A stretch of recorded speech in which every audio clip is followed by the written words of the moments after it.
ഞാൻ വിചാരിച്ചു സാവിത്രി വാതിൽ തുറക്കില്ലെന്ന്. പേടിക്കണ്ട, എനിക്ക് സാവിത്രി എന്തിഷ്ടമാണെന്നോ. വേണ്ട. സാവിത്രി എന്നും എന്റെ മനസ്സിലുണ്ടാവും. അതിന് ആ ഓർമ്മയ്ക്ക് സാവിത്രി എന്താണ് എനിക്ക് തരിക? ഞാൻ എന്ത് ചോദിച്ചാലും അത് തരുമെന്ന് എനിക്കറിയാം. ഞങ്ങൾ പാവങ്ങളാണ്, എന്നെ ഉപദ്രവിക്കരുത്. സാവിത്രിക്ക് തെറ്റി. എനിക്ക് മറ്റൊന്നും വേണ്ട.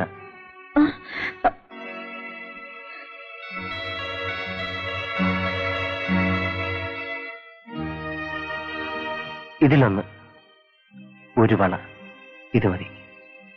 എന്നും സാവിത്രിയുടെ ഓർമ്മയ്ക്ക്. സാവിത്രി, വാതിൽ ചേർന്നോളൂ.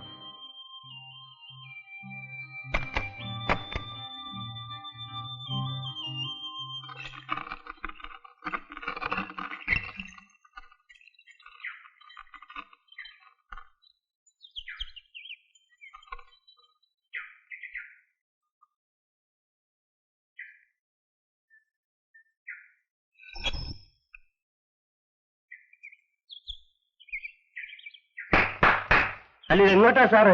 ഒരു ചോദ്യം പറച്ചിലും ഒന്നുമില്ലാതെ. സാവിത്രി കാണണം. എന്തോ കേട്ടില്ല. സാവിത്രി. ആ, സാവിത്രി. അതെ, അവളുണ്ടോന്നാ ചോദിച്ചത്. എനിക്ക് അവളെ ഒന്ന് കാണണം. ഇപ്പൊ കാണാൻ പറ്റത്തില്ല. അതെന്താ? ഇതെന്റെ വീടാ. നിന്നെ പോലുള്ള അലവിലാദികൾക്ക് കയറിയുള്ള സ്ഥലമല്ല. അതേടാ ഓർത്ത്.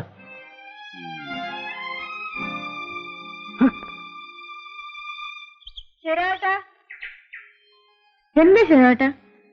കൈയൊക്കെ സുഖമായോ? ഓ, നിന്നെ എന്താടി ഇവര് വിലക്ക് വാങ്ങിച്ചിരിക്കുവാണോ? ഒരുത്തൻ കിടന്ന് കുറയ്ക്കണുണ്ടല്ലോ. നിന്നെ ഓർത്തിട്ടാ, അല്ലെങ്കിൽ ഞാനവനെ പോവാൻ. വേണ്ട ശരിയാട്ടാ, സാരമില്ല, പോട്ടെ, ക്ഷമിക്കേ. ഇനി നിന്നെ കാണാൻ ഞാനിങ്ങോട്ട് വരികയല്ല. വന്നാ ഞാൻ അവൻ എന്തെങ്കിലും ചെയ്തു പോകും. ആ, നീ എന്നാ വീട്ടിലേക്ക് വരുന്നേ? ഞാൻ വരാം. വീട്ടിലെല്ലാവർക്കും? അവിടെ ആർക്കും വിശേഷമൊന്നുമില്ല, സുഖം തന്നെ. ഞാൻ പോട്ടെ. അടുത്ത ദിവസം വരണം കേട്ടോ. ആ.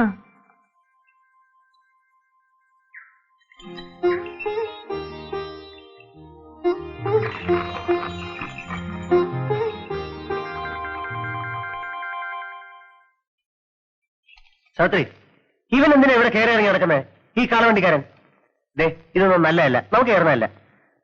എനിക്കെന്റെ ആങ്ങളെ പോലെയാ. ആങ്ങളെ പോലെ? ആങ്ങളെയല്ലല്ലോ. ഇതൊക്കെ പറഞ്ഞ നാട്ടുകാർ വിശ്വസിക്കുമോ? അടുത്ത വീട്ടിലെ ഒരു കാളവണ്ടിക്കാരൻ. നിങ്ങൾ ഒരുമിച്ച് കളിച്ചു വളർന്നു. ആ ബന്ധം അവിടെ അവസാനിപ്പിക്കേണ്ടതാണ്. എനിക്ക് സാവിത്രിയെ കുറിച്ച് ചില പ്രതീക്ഷകളുണ്ട്, സങ്കല്പങ്ങളുണ്ട്. സാവിത്രി വിശ്വസിച്ചാലും ഇല്ലെങ്കിലും ശരി, നാളെ ഇവിടുത്തെ ഗ്രഹനായിക ആകേണ്ടവളാണ് നീ. ഞാൻ പറഞ്ഞ സത്യമാണ്. അങ്ങനെയുള്ള നീ ഈ ചുറ്റുപാടുള്ളവർ നിന്നെ നോക്കി ഓരോന്ന് പറയാൻ തുടങ്ങും. അതെനിക്ക് സഹിക്കില്ല സാവിത്രി. പിന്നെ നിന്റെ ഇഷ്ടം.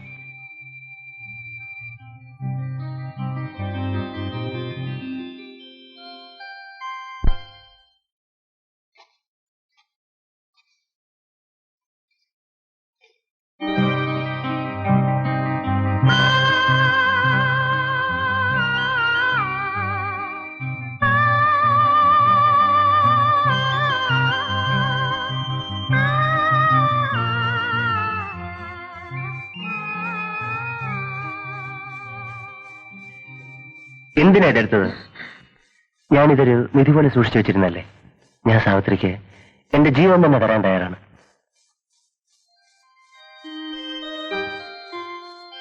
സാവിത്രി എനിക്ക് തന്നത് ഈ കുപ്പിവളയാണ്.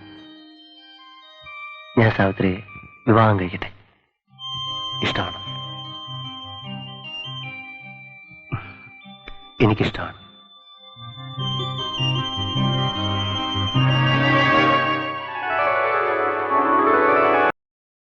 സാവിത്രി പുറപ്പെടാറായില്ലേ? അവളിപ്പോ വരും. സാവിത്രി, നിന്റെ കൂട്ടുകാരികളൊക്കെ വന്നിരിക്കുന്നു ഉത്സവത്തിന് പോവാൻ. നീ പോകുന്നില്ലേ? ഇത് എന്റെ വകയായി ഭണ്ഡാരത്തിലിട്ടേരെ. സൂക്ഷിച്ചു പോണം.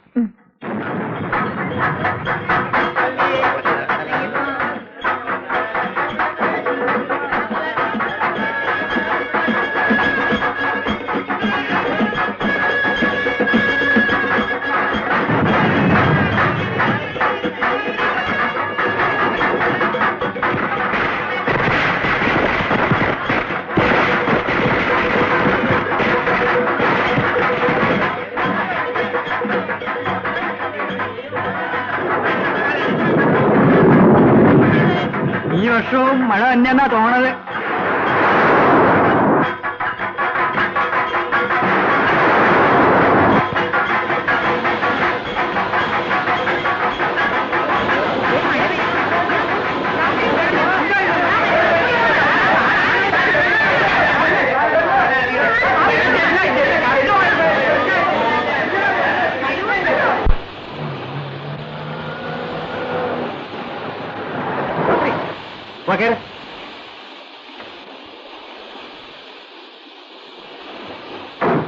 ഇപ്പൊ ഞാൻ വന്നില്ലായിരുന്നല്ലോ സാവിത്രി. ദൈവം കൊണ്ട് എത്തിച്ചതാ.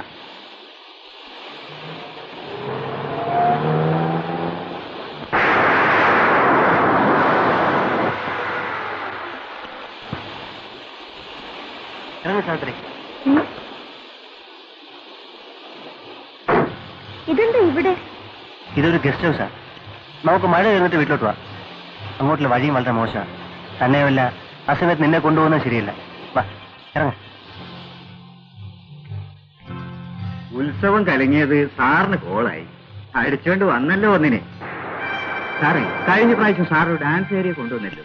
അവൾ ഇന്നലെ ഇതേ മുറിയിൽ അപ്പു സാറ് കൊണ്ടുവന്നിരുന്നു. താൻ മിണ്ടായിരുന്നേ. താൻ പിടിച്ചിട്ടു.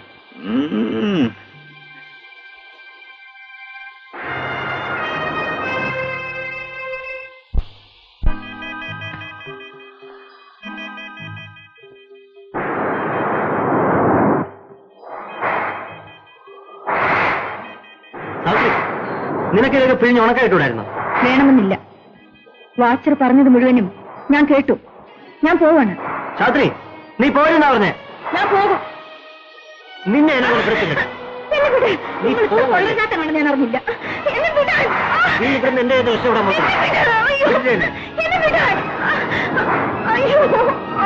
പറയുന്നിട്ടോ? നീ പോവല്ലേ?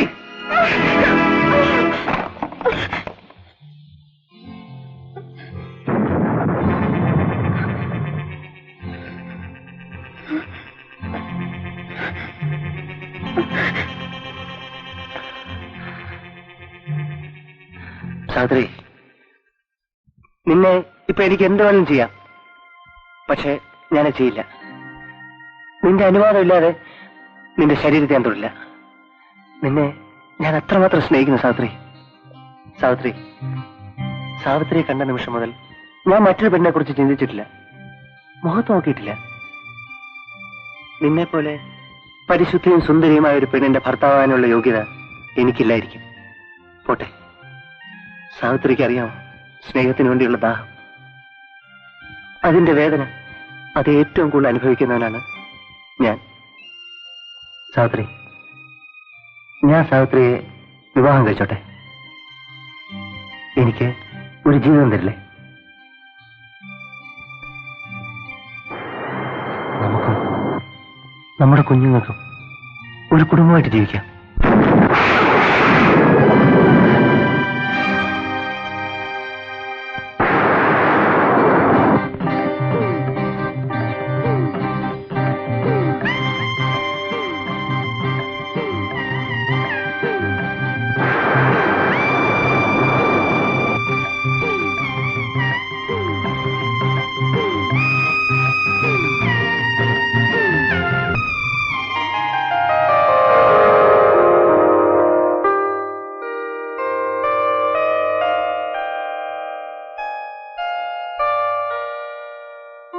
സാവിത്രി, നമ്മൾ ഒരുമിച്ച് വീട്ടിലേക്ക് പോകണ്ട. അമ്മയ്ക്ക് എന്തെങ്കിലും സംശയം തോന്നിയാലോ? ഇതാ ഇപ്പൊ ഒരു ബസ്സുണ്ട്. ഞാൻ സാവിത്രിയെ ബസ് സ്റ്റാൻഡിൽ വിടാം. അതാ നല്ലത്. ഉച്ച കഴിഞ്ഞ് ഞാനങ്ങെത്താം.